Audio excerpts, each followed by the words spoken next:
To put yesterday's insurrection into perspective, the U.S. Capitol has not been overrun since 1814 when British soldiers set fire to the building.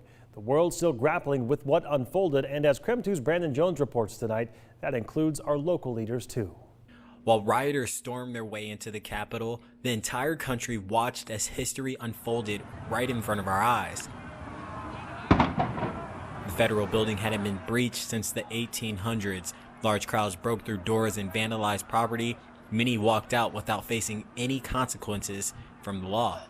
My first reaction was fear. As a local leader in Spokane, Councilmember Betsy Wilkerson said the events from yesterday left her absolutely stunned.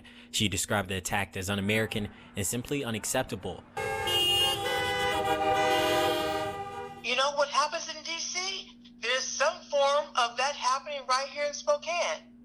When you heard about the Capitol in Olympia, that's pretty close to home. Last summer, protesters during the Black Lives Matter movement were often met with armed forces as they marched through streets. Tear gas and military equipment were constantly on display.